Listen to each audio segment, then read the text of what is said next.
Halo, Assalamualaikum warahmatullahi wabarakatuh. Ketemu lagi dengan saya, Bu Reni Chandra Dewi, MA, salah satu dosen pengampu di mata kuliah metodologi penelitian, penelitian administrasi negara.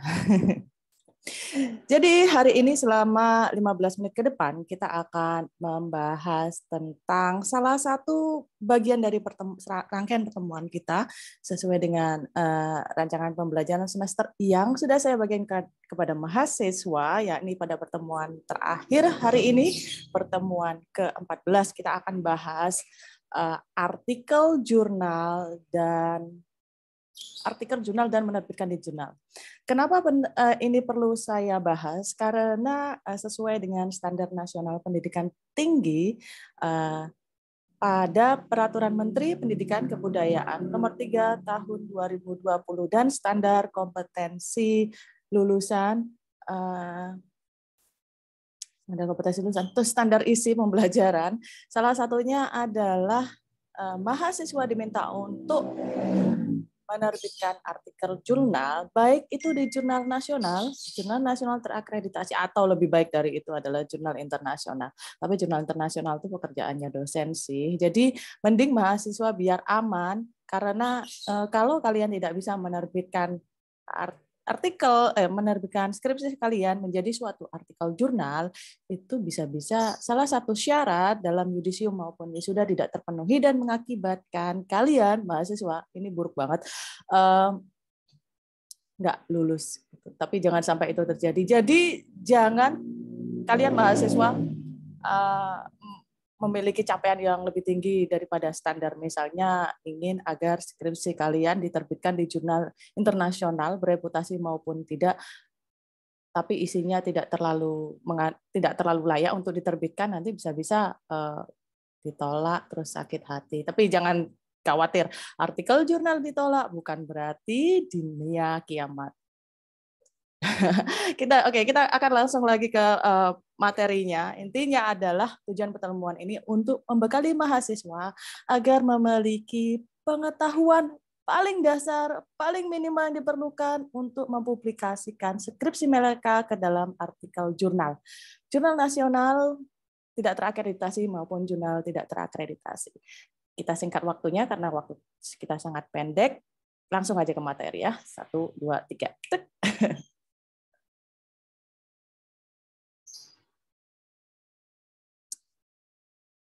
Nah, jadi ini. Kebetulan materi ini adalah salah satu materi yang saya sampaikan untuk kegiatan pedoman penulisan dan pelaksanaan skripsi.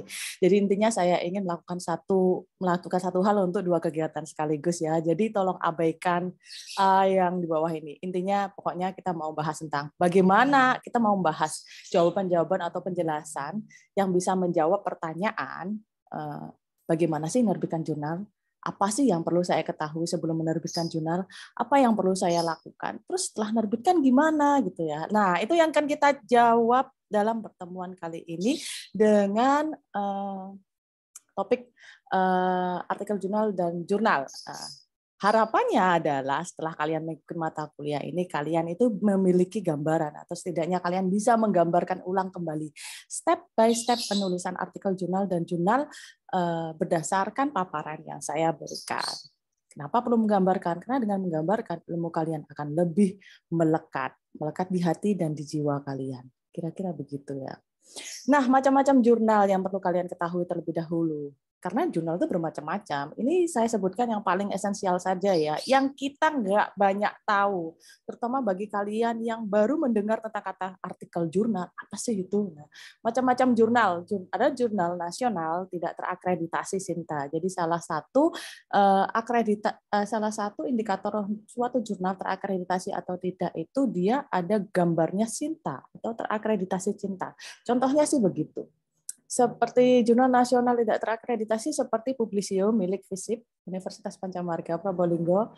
Terus lupa saya, kayaknya itu aja sih yang saya ingat, karena kebanyakan saya mencoba untuk cari jurnal nasional terakreditasi sih daripada tidak terakreditasi. Anyway, jurnal nasional tidak terakreditasi itu perlu diingat, ada 50% berbayar dan 50% itu gratis, alias nggak bayar sama sekali. Pun kalau membayar, maka maksimal itu 300.000. Jadi kalau misalnya kalian ke jurnal nasional kemudian disuruh bayar 500.000, jangan mau gitu ya. Kalau ada yang lebih murah, ngapain cari yang lebih mahal ya kan? Terus jurnal nasional biasanya berbahasa Indonesia. Template-nya pun dalam bahasa Indonesia. User interface-nya pun dalam bahasa Indonesia. Sebagian sih begitu. Meskipun ada juga kita menemukan jurnal nasional yang user interface-nya itu menggunakan bahasa Inggris. Gitu. Seperti Publisio itu menggunakan bahasa Inggris, meskipun ada pilihan di pojok kanan atas kalau kalian setelah login, pilihan 2 bahasa Indonesia dan bahasa Inggris. Kemudian salah satu ciri jurnal nasional yang ini akan berimplikasi pada proses review, itu reviewernya itu sebagian berasal bergelar magister. Jadi istilahnya ini kalau gelar doktor itu lebih banyak kegiatan ya, kegiatan macam-macam penelitian, pengabdian masyarakat, penelitiannya pun tingkatnya lebih tinggi daripada sekedar magister saja. Jadi istilahnya pokoknya saya ingin menyampaikan kalau reviewernya bergelar master itu mereka nggak terlalu sibuk amat lah ya. Terus jurnal nasional terakreditasi ya, ada jurnal nasional terakreditasi berarti dia memiliki SINTA, makanya saya sebutkan berSINTA. 99% berbayar mulai dari 500.000, yang paling murah 500.000. Salah satu jurnal dosen yang sangat amat saya kenal itu Fakultas Keguruan Ilmu Pendidikan, dia berhasil nembus SINTA 2 dengan membayar hanya 500.000. Padahal saya SINTA 3 aja 800.000 loh. Oke, berdasarkan pengalaman saya ini ya, biaya jurnal terakreditasi SINTA 6 itu lebih murah daripada SINTA 5 atau sama dengan atau lebih murah daripada SINTA 5 dan lebih murah atau sama dan lebih murah dari SINTA 4 dan 3 dan lebih murah dari SINTA 2 dan SINTA 1. Contoh salah satu SINTA 2 yang paling tulisan saya nggak bisa nembus itu adalah jurnal JS, Jurnal Sosial Politik UGM. Dia itu biayanya untuk terbit 1 juta, kemudian ada biaya proofread 100.000 dolar. Salah, ada proofread $100 gitu. $100 tinggal dikurskan saja. Jadi biayanya adalah 1 juta plus $100 itu.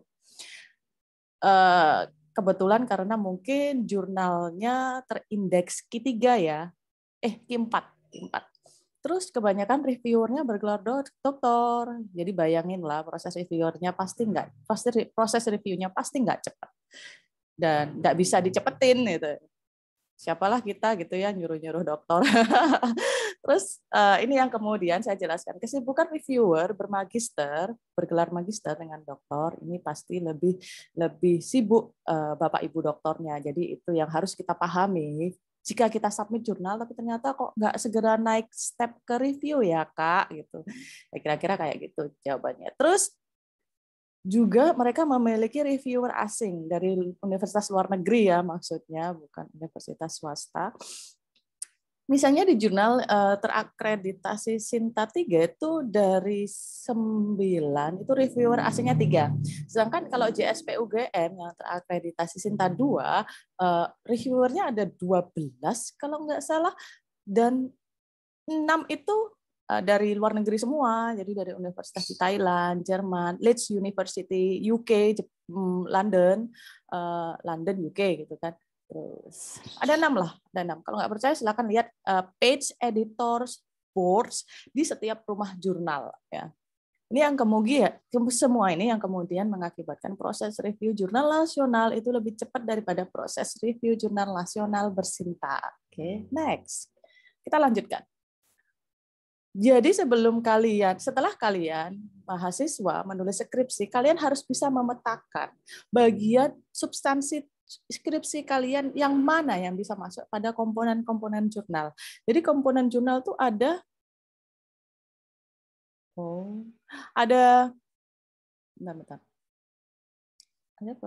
ada judul, ada nama penulis, ada afiliasi penulis ya. Nah, yang paling penting nih, nama penulis kan bisa banyak nih ya. Kalian dibimbing oleh dosen pembimbing 1, dosen pembimbing 2.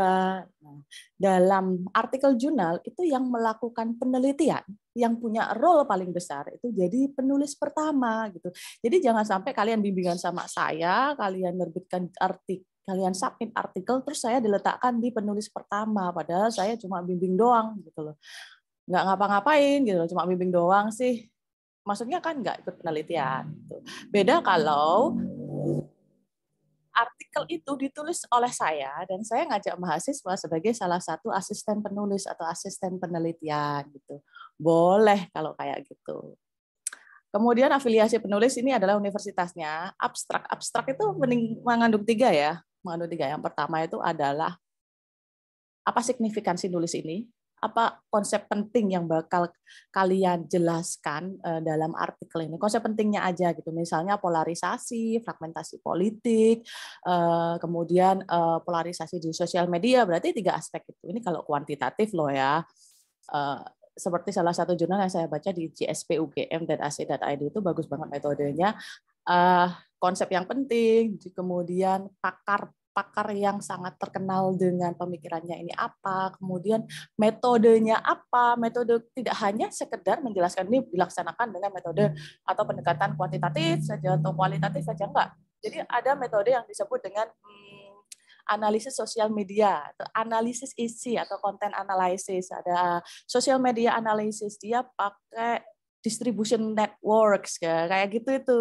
Nah, kalau udah kayak terus lanjut. Jadi terus yang di abstraknya juga harus memuat hasil penelitian gitu. Jadi jangan sampai di abstrak nggak ada hasil penelitian gitu, atau hasil penelitiannya kelewatan nggak ditulis di abstrak. Jangan sampai itu terjadi lah ya, karena kalau kalian nulis submit itu harus perfect gitu. Ya perfect banget sehingga layak untuk dipertimbangkan di review itu, bukan perfect untuk ditolak. Tapi nggak apa-apa lah kalau ditolak kita carilah jurnal yang lain gitu. Kalau kita patah hati gitu ya, punya pasangan patah hati, ya udahlah nggak usah balikan, cari lagi yang lebih baik, ya kan? Untung patah hati. Anyway, terus kemudian setelah abstrak apa? Pendahuluan.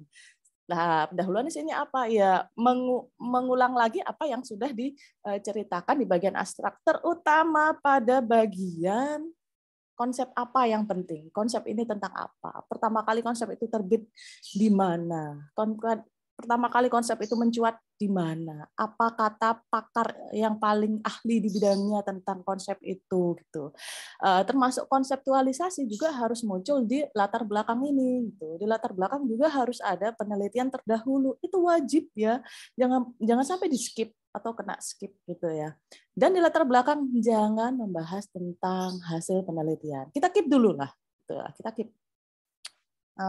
Kadang terus ada lagi tinjauan pustaka. Ada beberapa rumah jurnal yang menyediakan template dengan tinjauan pustaka. Ada yang enggak. Jadi apa yang saya sebut dengan konseptualisasi itu kalau ada di template jurnal itu dia berada di tinjauan pustaka. Nah, metode yang paling penting, salah satu hal yang membuat tulisan itu sangat menarik adalah metodenya gitu loh. Kekuatan di metodenya. Misalnya saya membaca tulisan jurnal polarisasi sosial media di Indonesia di Twitter, lewat Twitter itu pakai social media content analysis. Itu metode dan menurut saya keren banget sih dan menghasilkan gambaran-gambaran tentang berapa banyak polarisasi itu terjadi. Kalau saya baca itu ada 7 ya yang besar. Terus ada 2 yang besar yaitu buzzer dan anti buzzer. Hasil dan pembahasan ini ya temuan-temuannya lah. Kalau kalian menghasilkan suatu diagram itu berarti diletakkan di hasil dan pembahasan. Terus referensi. Nah, referensi ini nih referensi. Referensi itu harus 80% dari jurnal dan usianya jurnal itu antara kalau kalian nulis tahun 2021 sekarang ya antara 2011 sampai 2021, nggak boleh 2010 itu. Kok nggak boleh? Ya boleh sih, tapi paling lebih banyak ditolak karena nggak sesuai dengan ketentuan. Terus persiapan sebelum submit apa? Ya cari rumah jurnal yang pas, unduh template-nya, dan ikuti aturan main di rumah jurnalnya. Karena setiap rumah jurnal itu beda aturan mainnya, beda rules-nya, beda syaratnya, beda ketentuannya. Kalau udah beda gitu ya kita akan belajar sesuatu, kita akan menemukan persamaannya. Dan paling penting adalah plagiasi maksimal 25%. Dan sebagian besar ini jurnal tuh pakai Turnitin guys, dan dia itu lebih sadis daripada plagiarism checker milik saya yang murah itu. Gitu. Terus belum selesai. Proses submit jurnal. Yang paling diingat adalah tidak ada proses submit jurnal lewat email atau WA. Kecuali kalian teman deketan lah, CS-an sama pengelola jurnalnya gitu kan. Tapi itu pun sama pengelola jurnal pasti dimasukkan ke OJS karena apa, standarnya sudah 99% rumah jurnal itu menggunakan OJS. Jadi kalau kita nggak pinter-pinter main komputer nih, ya sudahlah, gaptek, ketinggalan berita, ketinggalan naskah, ketinggalan yang lain-lainnya. Cuma kalau kalian memang nggak gaptek banget nih ya minta tolong temannya lah yang bisa gitu lah ya. Selalu ada solusi di tengah situasi paling sulit sekalipun.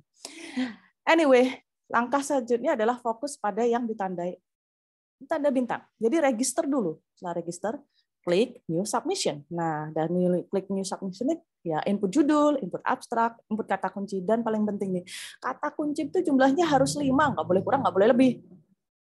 Boleh nggak Bu lebih? Ya silakanlah tawar-menawar, tapi iya kalau pengelola jurnalnya punya banyak waktu tawar-menawar sama kalian. Tapi ujung-ujungnya sih pasti 5.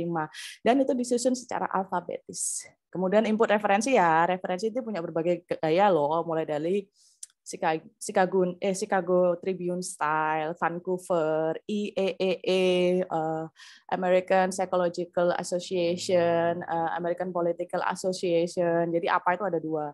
Dan kalian harus ingat paling baru ini stylenya pakai apa gitu. Ya, misalnya yang saya tahu itu Chicago Tribune Style itu yang pakai footnote dia udah sampai yang terbaru edisi ke-13 dan kemudian apa A itu sudah ke edisi ke-7 gitu. Kok tahu sih Bu Reni? Iseng aja tuh. Setelah itu apa? Klik finalisasi, submit, final submit, klik final submit, terus cek email. Cek email kalian berikutnya. Apakah kalian mendapatkan informasi yang memberitahukan bahwa terima kasih telah memilih rumah jurnal ini untuk berikutnya, tunggu review atau yang lainnya seperti itu. Saya dapat sih karena keseringan. Nah, ini adalah user interface pada rumah jurnal. Ini miliknya salah satu mahasiswa lulusan UNER tahun 2020. Jadi dia bikin rumah jurnal sendiri, namanya itu Jurnal Sospoly Integratif. Ini adalah OJS versi 3.6 yang paling baru, dan ini adalah versi 2.0 yang moderat barunya. Ada yang lebih jebot sih kayaknya. Oh enggak, ini versi 3, versi 3.0. Yang versi 2.0 itu lebih kaku user interface-nya. Jadi beda ya kalau register itu di sini gitu. Kalau kalian udah register tinggal login baru new submit gitu kan. Beda lah bentuknya. Gimana sih proses naskah di redaksi jurnal? Nah, ini salah satunya adalah diagram alir yang di Publisio gitu. Di Publisio itu kita menerima naskah dari email juga dari OJS, tapi kebanyakan dari OJS sih. Karena hal-hal penting seperti apa itu kita nggak perlu input sendiri kalau kita sebagai editor jurnalnya, tapi penulisnya yang input. Jadi tim pengelola ini menerima manuskrip, kemudian diteruskan ke cek plagiasi. Kalau cek plagiasinya di bawah 25% di bawah ketentuan, langsung diteruskan pada reviewer. Nah, nanti akan direview 2 kali. Jadi metode yang reviewnya itu 2 kali disebut dengan double blind reviews kalau nggak salah. Nah, setelah itu dikembalikan ke penulis ya, step ke-5 dikembalikan ke penulis. Nah, jika penulis ada revisi ya penulis mengembalikan lagi lewat sistem OJS. Kemudian kalau dicek lagi sama editornya sudah final ya tinggal dimasukkan ke production. Jadi kalau di OJS itu ada yang namanya submission, review, copy edit, dan production. Yang paling penting adalah ini proses nggak bisa berjalan dalam waktu sehari. Artinya apa? Nggak bisa nih. Ada sih mahasiswa tanya, Bu, ada nggak sih? Dia tanya bulan Oktober, Bu, ada nggak sih jurnal yang terbit bulan November? Ya ada sih, tapi saya nggak tahu. Tapi kalau misalnya, ya ada sih, tapi saya nggak tahu. Jurnal itu punya call for paper. Jadi dia tuh punya periode dia terima naskah, periode dia nge-review naskah, periode dia menerima revisi naskah, baru periode terakhir dia itu production. Nah, periode kelima ini dia terbit. Nah, kalau misalnya bulan B-1 ini kalian ngirim naskah, kemungkinan kuotanya sudah penuh dan baru bisa diterbitkan pada volume berikutnya. Itu yang enggak dari kalian banyak tahu. Jadi perlu tahu sekarang ya. Kalau punya temenan dekat itu bisa nggak Bu publish ya? Itu urusan di luar apa yang bisa saya terangkan di sini gitu.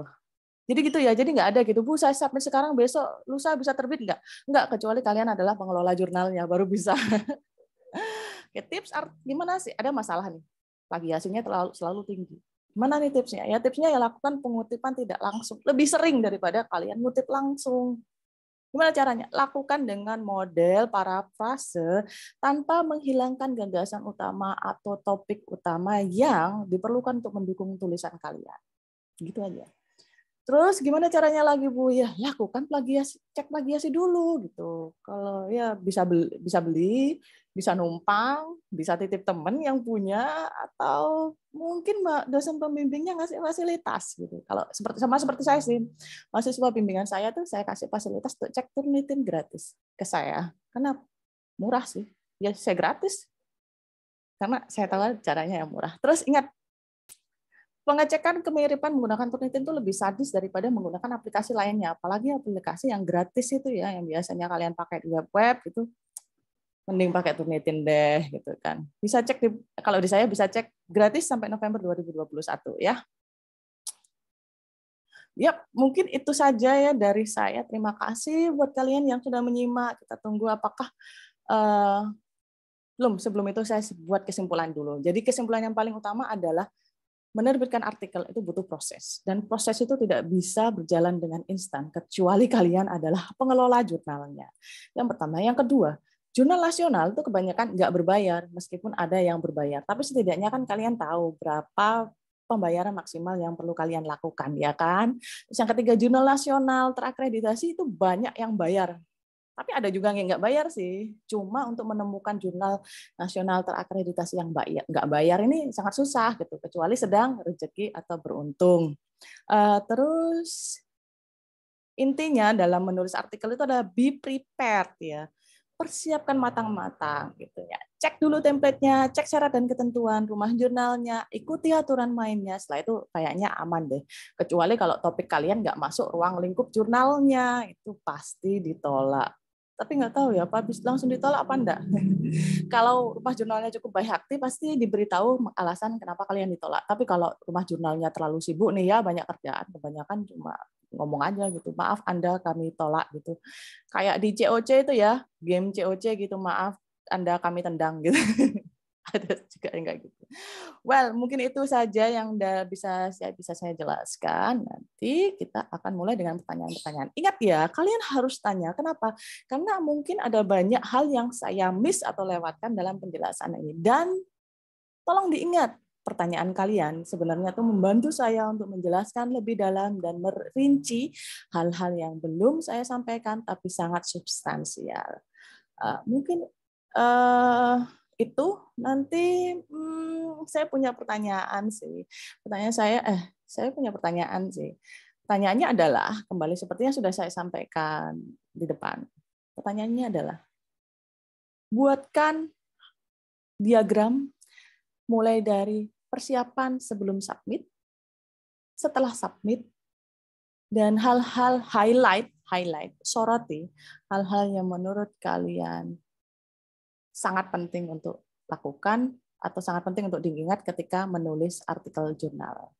Itu ya, saya tunggu, saya kasih waktu selama 15 menit kalian untuk melakukan itu. Setelah itu berikan hasilnya kepada saya atau kita bisa lihat presentasi teman-teman kalian satu persatu yang ditunjuk. Itu aja mungkin ya. Sampai jumpa semuanya. Wassalamualaikum warahmatullahi wabarakatuh. Ketemu lagi minggu depan. Bye-bye.